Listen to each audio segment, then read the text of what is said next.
Alors, bonjour tout le monde. Bienvenue. Quoi? Conseil de vie et de fantasy, le podcast avec Simon et Danny. Alors, bienvenue. Merci de vous Le joindre à nous. podcast qui va nous amener à animer la poule. C'est ça. On n'en Là, demande pas tant. On n'en demande je pas tant. veux le numéro 13. L'œuf ou l'enveloppe. Ouais.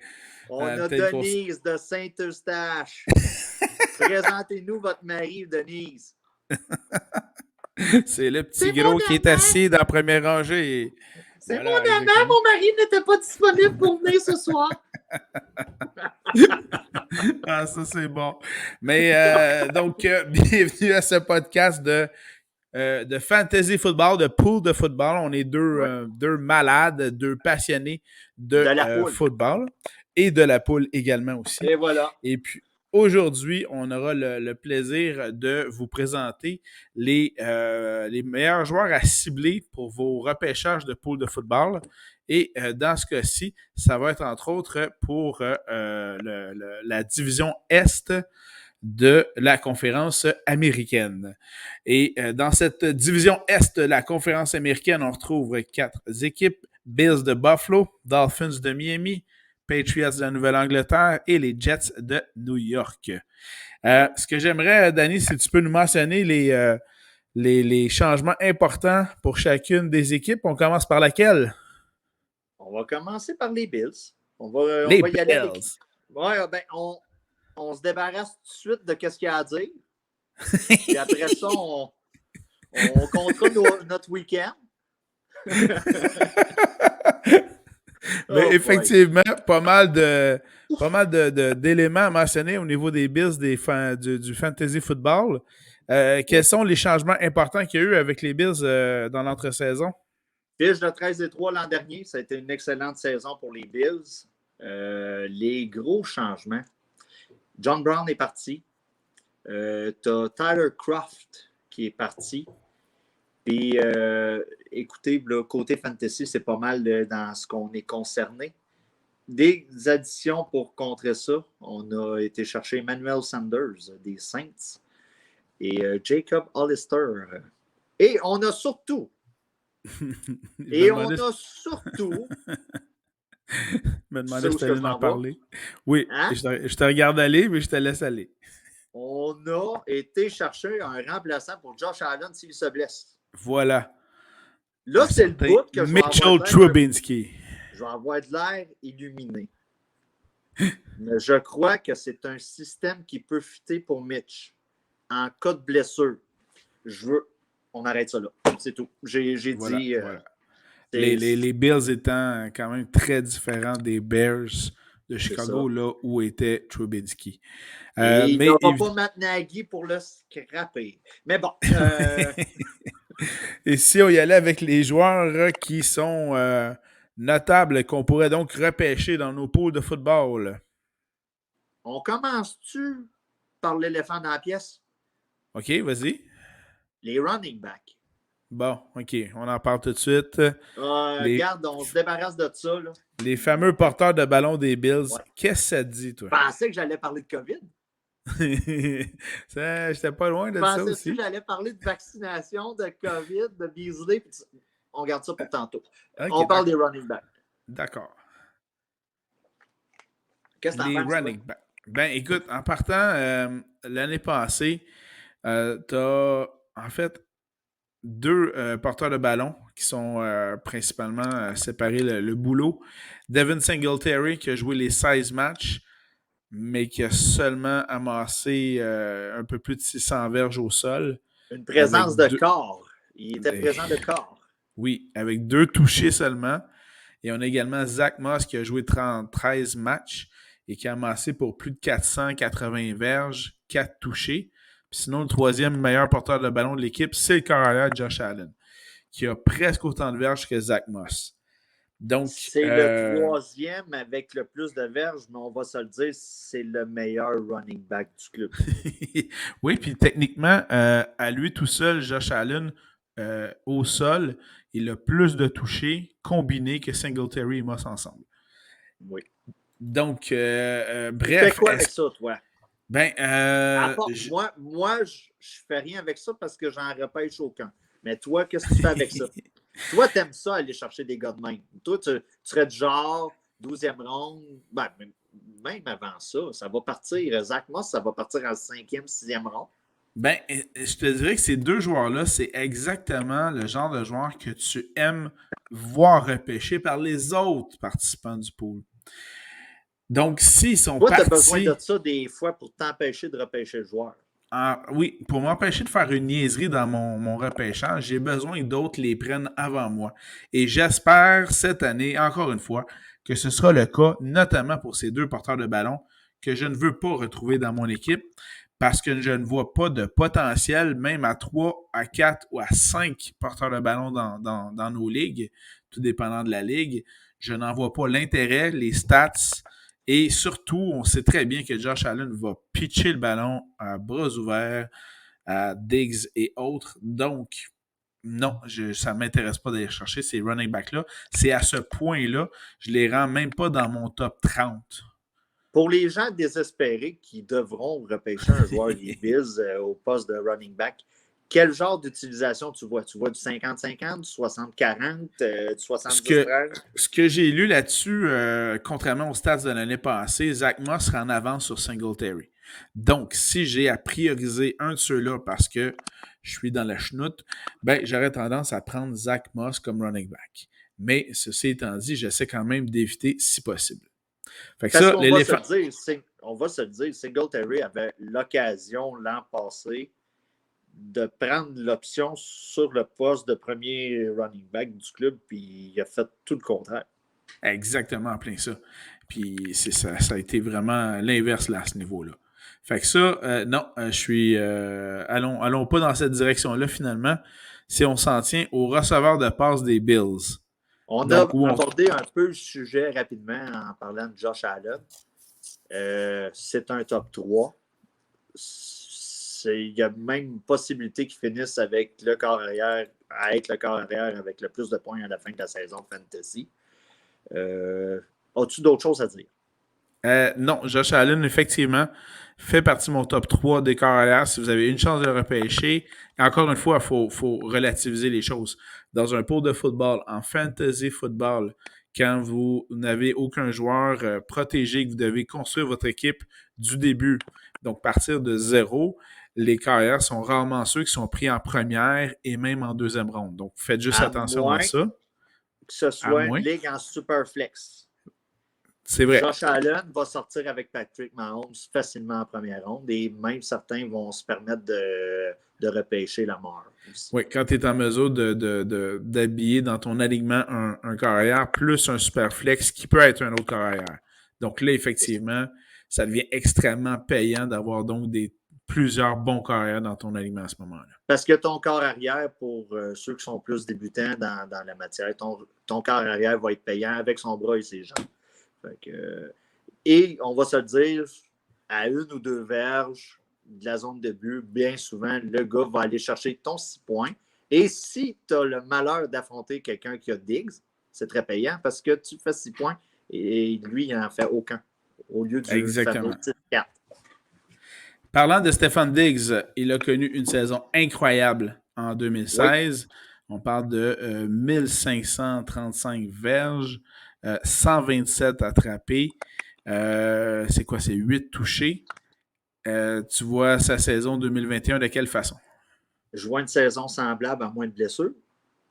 Je vois aussi un peu l'autre éléphant dans la pièce, le vrai éléphant dans la pièce. Là, les running backs, c'est plus une joke. C'est les histoires de COVID qui se passent là-bas. Là, aujourd'hui, on enregistre et Cole Beasley, puis tu as un autre joueur qui ont reçu des amendes ou je ne sais plus trop. C'est une problématique là-bas. Dans l'organigramme des wide receivers, Cole Beasley est deuxième. Et là, il risque d'être dépassé par Sanders. Et là, on ne sait pas qu'est-ce qui va arriver. Le gars semble boquer. Là, on tombe dans un autre ère de fantasy football. Là, on n'est même plus question de blessure au pied. Là, on est rendu avec des joueurs et des croyances. Des croyances sur le vaccin, des croyances sur le COVID en tant que tel. Ce n'est pas un sujet qu'on aime beaucoup aborder quand on parle de fantasy football, mais c'est rendu une nouvelle réalité qu'on a des joueurs qu'on peut perdre 1 semaine, 2 semaines par rapport à la COVID et que sa performance peut baisser suite à ça. Voir ici Cam Newton l'an passé. Oui. À ce niveau-là, personnellement, moi, je ne crois pas que Diggs va être en mesure de répéter ses exploits, mais je peux pas aller à l'encontre de ce que tu viens de mentionner, c'est-à-dire il y a peut-être un groupe de receveurs qui va être passablement diminué parce qu'il y a des receveurs qui ne seront pas d'un match, notamment en raison de la COVID ou autre. Et donc, forcément, Josh Allen va être obligé de passer le ballon 15 fois dans un match à Stephon Diggs. Là. Donc, finalement, Diggs pourrait connaître une autre grosse saison encore une fois. C'est ça. Mais faut. C'est des si. C'est ça qui arrive. Un gars comme Emmanuel Sanders, qui était deuxième wide receiver avec les Saints l'an passé, va avoir une certaine utilité. Là, et pendant que Diggs va en avoir 2 sur le dos, lui, il va se retrouver tout seul bien souvent, puis il va servir d'échappatoire pour Allen. Tout à fait, tout à fait. Puis comme ils n'ont pas encore des alliés rapprochés élites chez les Bills, ben c'est effectivement Sanders qui risque de bénéficier de ces ballons-là, ça c'est clair. On parle-tu un peu du tight end Dawson Knox ou Ouf, pas grand-chose à dire, à part que si vous êtes pris pour le repêcher, ça va pas bien dans votre repêchage. Disons-le comme ça. Non, c'est ça. Ben, ça peut arriver une mauvaise touche aussi. Fait que on juge pas personne, mais ça peut arriver. Excellent. Maintenant qu'on a parlé des Bills, des joueurs les plus attrayants, parlons du reste de la division. On arrête le podcast direct là. On arrête ça. C'est terminé. On a fait ce qui est le plus intéressant dans la division. Les Dolphins peuvent être quand même intéressants. Vas-y donc, qu'est-ce qui a changé pour les Dolphins? Y a-t-il quelque chose qui a vraiment changé pour les Dolphins? Une fiche de 10-6 l'an dernier. On a surtout. On a perdu Fitzmagic. Et voilà. On a perdu Fitzmagic. Qu'est-ce qu'il y a? Fitzpatrick, dans le fond, c'est qu'on a perdu la soupape, le tire de spare pour toi. Voilà. Ça peut jouer des tours cette année. Je ne sais pas, toi, comment tu vois ça. Parce que là, présentement, si on regarde, on était chercher Will Fuller, on a été chercher Malcolm Brown comme deuxième running back, et on a été chercher comme tailleur de spare Jacoby Brissett. Seaton Carter comme tight end, on en parle plus ou moins. On a ajouté des armes un peu à toi avec Waddle. Voilà, c'est ce que je m'en ai mentionné. C'est que là, on a repêché un bon wide receiver, Jalen Waddle, qui s'ajoute aux autres venus que tu as mentionnés, Will Fuller notamment. Devante Parker est toujours présent. Bref, on a un groupe de receveurs intéressant là, pour les Dolphins. On a toujours l'excellent allié rapproché Mike Gesicki, qui est là aussi. Bref. Top 15 environ. Top 15.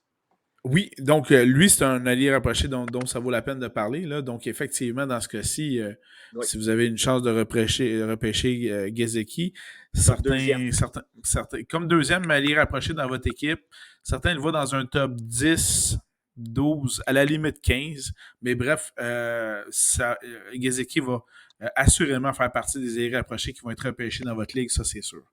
Mais Gesicki... Il peut servir de joueur qu'on va utiliser en bail ou une blessure. Ça peut être un très bon dépanneur. Hein.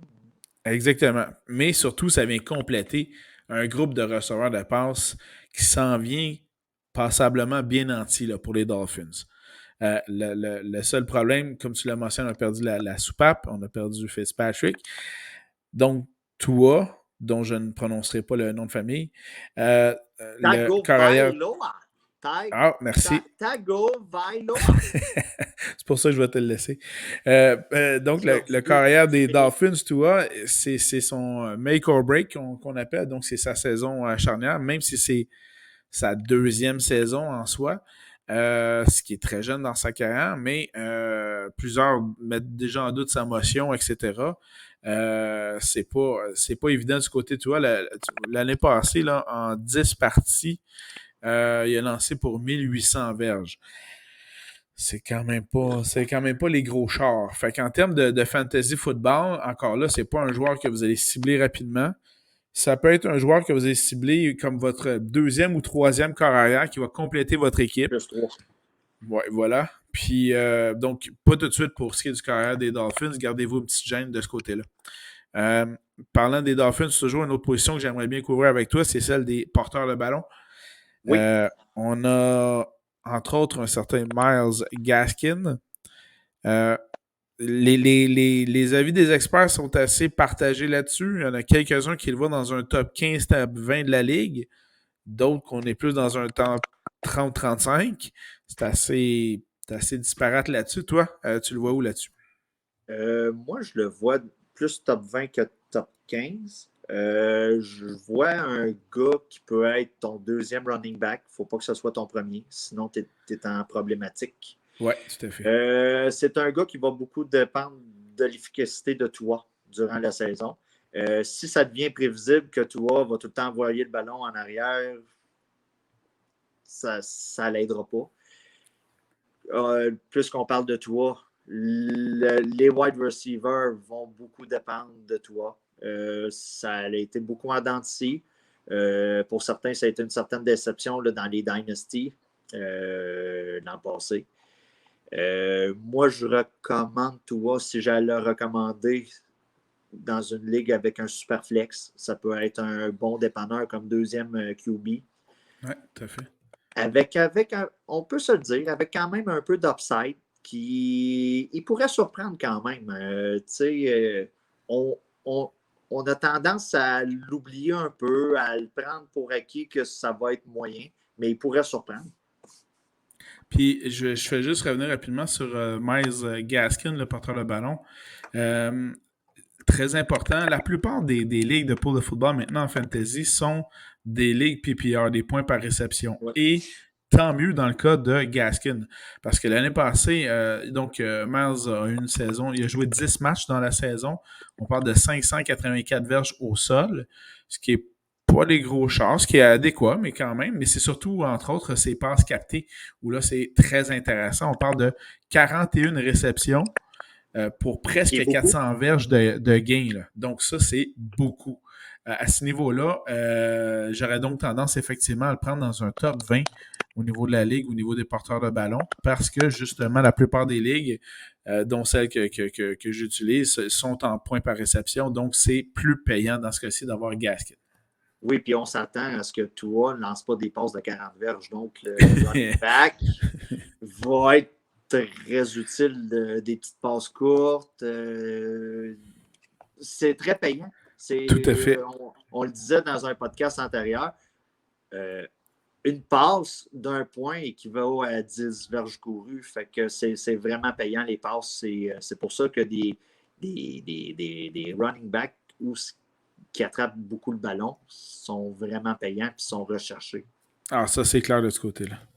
Je pense que ça fait le tour pour nos Dolphins de Miami. Si on tombait avec... quelle équipe t'aimerais qu'on aille voir, Danny? Ouais, je te laisse choisir. Allons-y avec les Pats. Tu t'en vas avec les Pats? OK. Allons-y avec les Patriots. Quels sont les changements importants qu'il y a eu au niveau du personnel des Pats? Une fiche de 7-9 l'an dernier. Ce qui est. On n'a pas vraiment été habitué à ça si on a écouté le football, si on a commencé à écouter le football depuis 20 ans. Des départs. Et évidemment que ça correspond à la première année où M. Brady n'est plus à son poste à New England. Mais bon, continue. Des départs reliés vraiment à qu'est-ce qu'on parle de fantasy football, il n'y en a pas tant que ça. Tu as un départ sur la ligne offensive, là, mais à part ça, La grosse acquisition, c'est faite par le repêchage, où on a réussi à aller chercher Mac Jones. Ensuite de ça, on a été chercher un gars en 120e au total, Ramondre Stevenson. Ouais.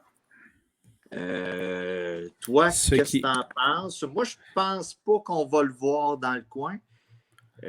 Ça va plus être un gars qui va être un peu plus tard durant la saison en cas de blessure. Il y a eu dernièrement l'échange de Sonny Mitchell, qui est tout frais, ce qui laisse la place à Damien Harris. Ben voilà, puis tu parlais de Stevenson. Stevenson est une des raisons pour lesquelles les Patriots ont échangé Sonny Michel aux Rams de Los Angeles. Justement. Et on peut parce le dire, que... c'était un peu une déception. C'était un peu une déception. L'expérience Sonny Michel à Foxborough, ça n'a pas été... il faut dire que Michel évoluait à Georgia dans un champ arrière, un backfield qui comprenait également un certain Nick Chubb. Et il a été repêché avant Nick Chubb. Donc, les espoirs étaient très grands pour Sonny Michel, mais bon, les Patriots n'ont pas repêché le bon running back de ce duo de Georgia. Mais si on revient, Stevenson donc a fait très bien au camp d'entraînement, selon ce que j'ai lu.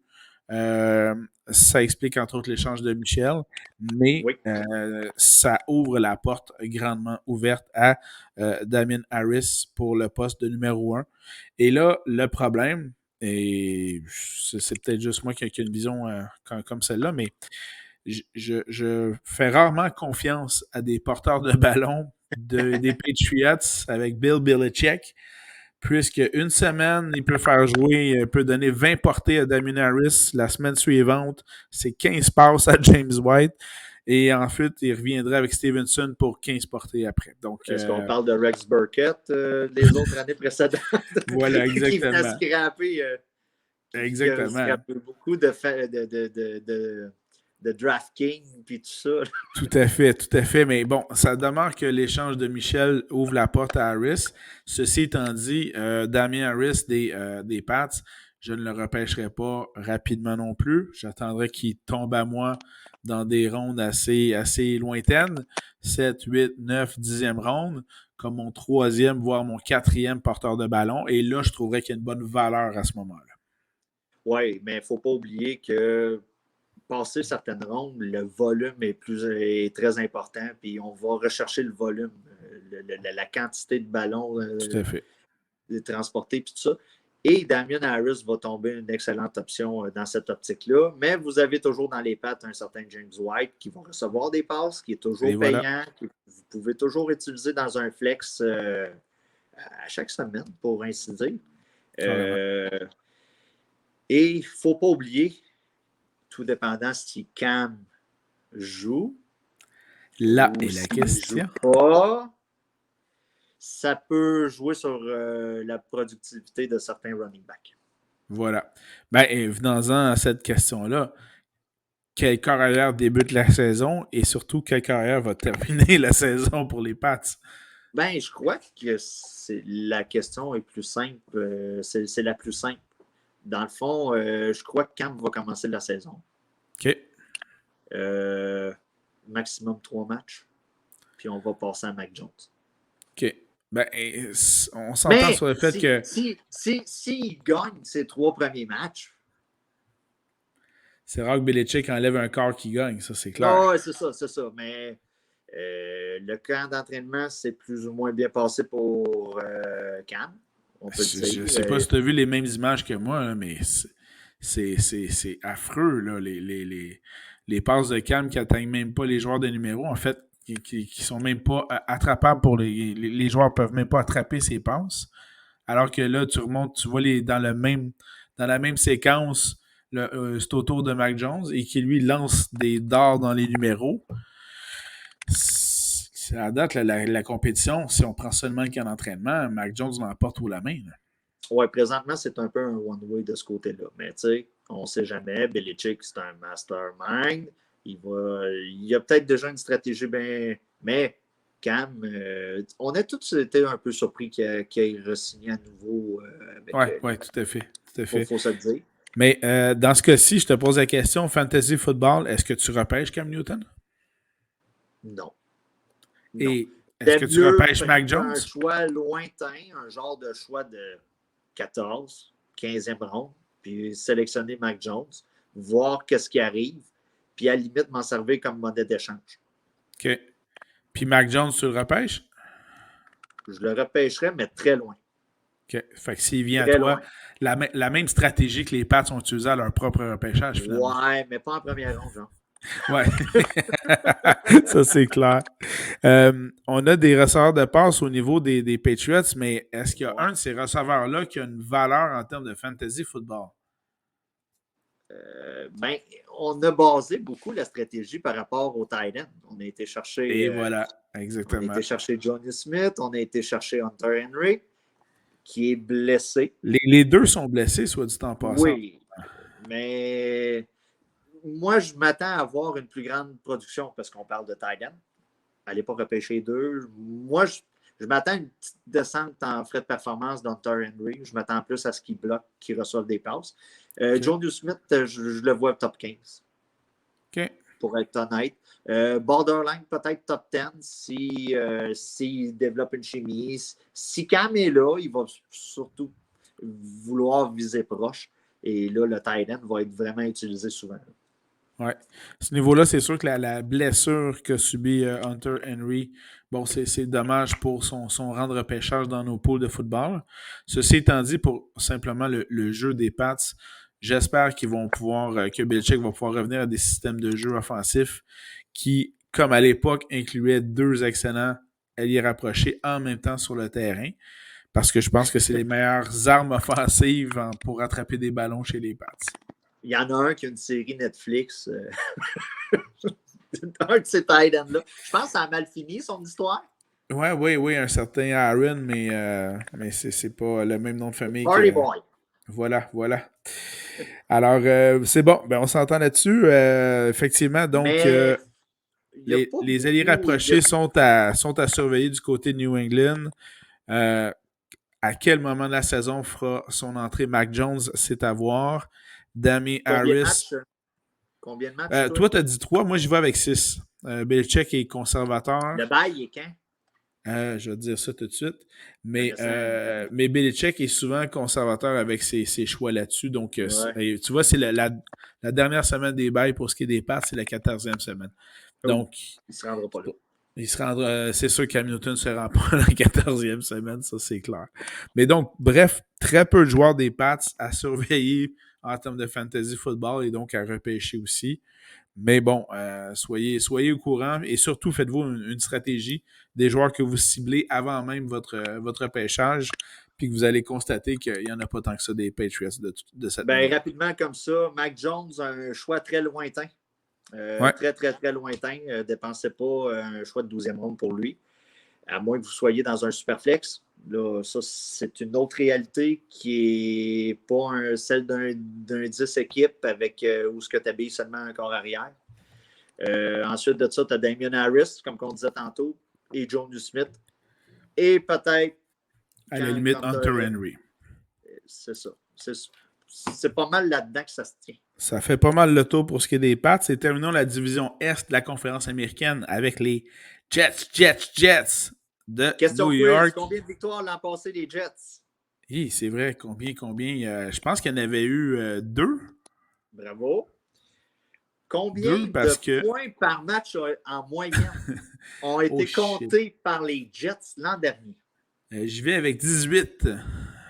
15,2. Ah, t'es proche. Le nombre de verges gagnées par match? Passe par match. Par la passe par match. 220? Enlève-en 50. 174. C'est pas beaucoup. Mais on peut déjà dire que ce sera déjà mieux en 2021. Oui. Parce que, regarde, on fait juste une petite récapitulation parce que je pense qu'on va passer plus de temps avec la récapitulation de l'année dernière. Sam Darnold a fini 29e corps arrière au total des points. Et Frank Gore, Oui, Frank Gore, ça fait un siècle qu'il est dans la ligue, a fini running back numéro 46. Le seul joueur notable que les Jets ont eu de l'an passé, côté fantasy, bien sûr, c'est Jamison Crowder qui a fini 30e overall pour les wide receivers. Je fais juste une petite parenthèse sur Frank Gore qui officiellement n'a pas pris sa retraite, donc il est agent libre, se cherche une équipe encore à ce moment-ci du camp d'entraînement.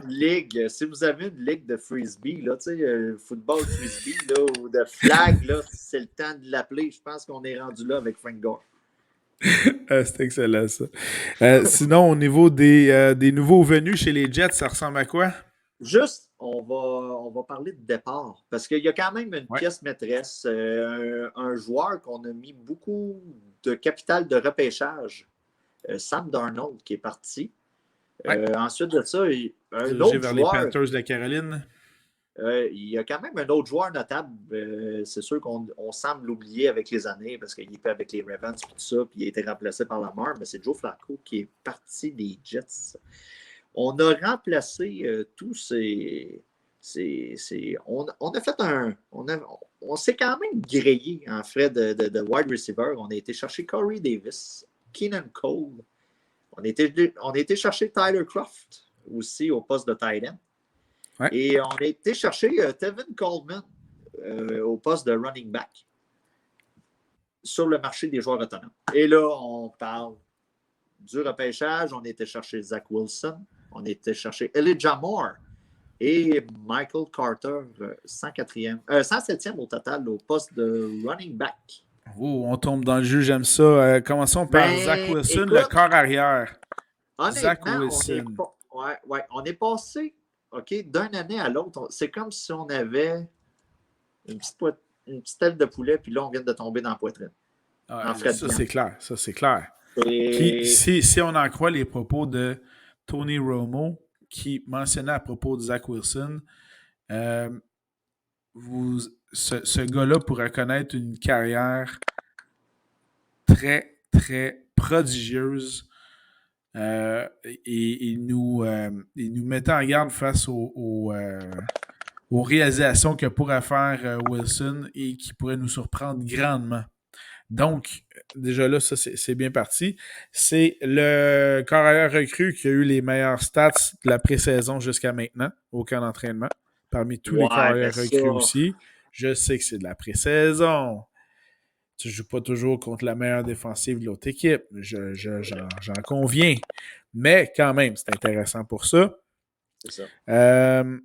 Les images que j'en ai vues pour ma part, il est très précis sur ses passes. Ses passes sont toujours dans la foulée du joueur. Ça, c'est assez impressionnant là-dessus. L'année passée, tu parlais de Sam Darnold qui était là. Sam Darnold avait joué 12 matchs et avait lancé pour à peine 2200 verges. Donc, moi, j'ai pas de misère à croire que déjà Zach Wilson va surpasser ça cette année en 2021. Là. Over-under 3000 verges. Oui, exact, à peu près. Ce qui placerait comme quoi, top 20, top 25 des carrières de la Ligue à peu près? Mais environ 25. Environ 25. Selon moi, c'est un top 25. C'est un gars qu'on ne devrait pas repêcher dans un club, dans une ligue à 10 clubs. Normalement, non. Tu ne devrais pas toucher à ça. Il y a présentement, à sa première année, il y a plus une grande valeur dans le Dynasty. Je le mettrais en arrière peut-être du nouveau QB là, à ce sujet-là là, de San Francisco. Ouais. Dans un super flex, ça peut être un deuxième ou un troisième bon QB. Je le repêcherais dans l'idée que ce soit un troisième, un backup en cas de blessure. Et si les choses vont bien, ben ça peut faire un bon capital de repêchage tardif pour un joueur que tu vas habiller tous les semaines. Mais c'est maximum deuxième QB pour lui. Là. Et pour que ça aille bien du côté de Zach Wilson, carrière des Jets de New York, ça va prendre un bon rendement de ce qui est, selon moi, le meilleur choix en termes de fantasy football chez les Jets. Que penses-tu de Michael Carter, le porteur de ballon? C'est le joueur à cibler. J'ai un sleeper dans les Jets, je vais l'avouer, j'ai un sleeper. Mais Michael Carter est mon choix si j'ai à choisir un joueur. Moi, je figure que c'est environ un top 25. C'est un top 25 avec possibilité d'être un bon RB2. Tout dépendant comment ça va aller, comment que le partage va se donner le ballon entre lui et Coleman. C'est sûr qu'au début de l'année, les émotifs, il va en avoir. Il va peut-être avoir une répartition de ballon un peu plus égale, un genre de 60-40. Et il va falloir mettre l'émotion de côté, être un peu patient. Et un peu le principe Jonathan Taylor l'an dernier avec Indianapolis. Va falloir faire attention. Ça se peut que les gens, si vous. Il faut repêcher en se disant que si tout va bien côté santé, il va être plus utile pour toi à partir, mettons, de la semaine 8 ou 9. Ben, tu vois, de mon côté, Carter, je le vois vraiment dans le top 20. OK? Fait que j'hésiterai pas à le repêcher assez rapidement du côté de Michael Carter. Je regarde les stats de l'année passée, les porteurs de ballon. Là, Frank Gore, 653 verges au sol. Ty Johnson, 254. Perrine, 232. C'est pas les gros chars. Et je sais qu'ils ont quand même solidifié leur ligne offensive. Ils ont repêché Carter. Moi, je vois un haut plafond pour Carter. Puis dans le top 20 des porteurs de ballon de la Ligue, moi, ça me fait grandement plaisir d'aller le subtiliser à d'autres rapidement dans des troisième, quatrième ronde ou deuxième, tout dépendant des formats de ligue aussi. Oui, c'est ça. En gros, moi, je vois le plancher, toi, tu vois le plafond. Ouais, c'est Fait pas qu'il faut mal se mettre ça. dans le milieu. C'est un top 22. Fait que, Faut se mettre à hauteur du divan dans ce cas-ci. c'est un top 22. On est les premiers à classer des joueurs top 22. Top Et 22. Mais on a ensuite de également ça, aussi Elijah Moore dont tu avais parlé tantôt. C'est oui, un receveur de passe recru. Mais moi, selon ce que j'ai lu, il y en a plusieurs qui le placent déjà numéro 1 de l'équipe devant des Corey Davis, des Jamison Crowder et autres. Là. C'est assez surprenant. Là. oui, c'est assez surprenant. C'est sûr qu'on est en pré-saison. Et si on parle de pré-saison, Corey Davis a été saupoudré à côté de passes, de tentatives de passes. C'est un sleeper pour moi, Corey Davis. Vous pouvez essayer d'aller chercher Corey à Davis, partir tu de. dis qu'il est sleeper? Oui, pour moi, OK. c'est un sleeper. Les gens vont être plus tentés, je crois, de repêcher Elijah Moore avant. Corey Davis peut sortir peut-être un peu plus tard. Ben, Parce que veut pas.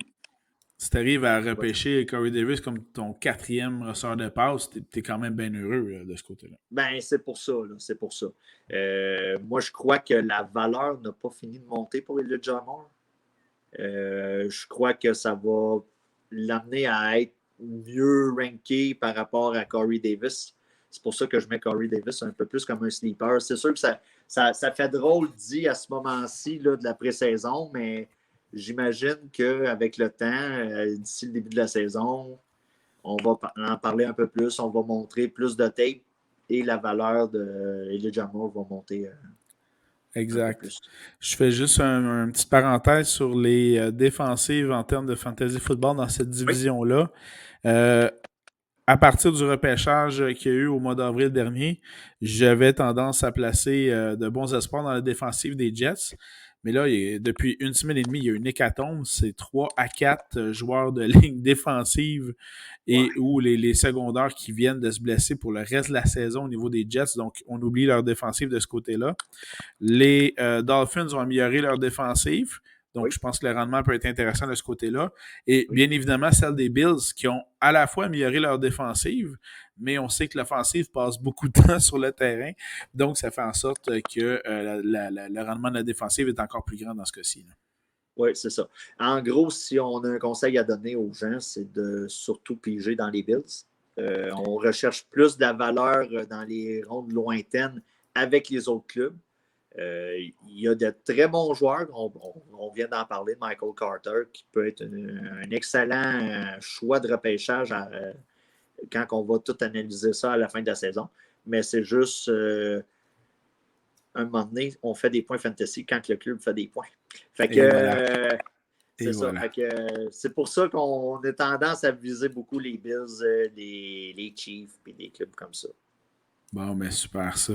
Ben écoute, Yes. Danny, je pense que ça fait le tour de notre division S de la conférence américaine. Oui. Finalement, Excellent. on a eu de quoi à dire. Hey, écoute, ça a été passablement surprenant. Ouais.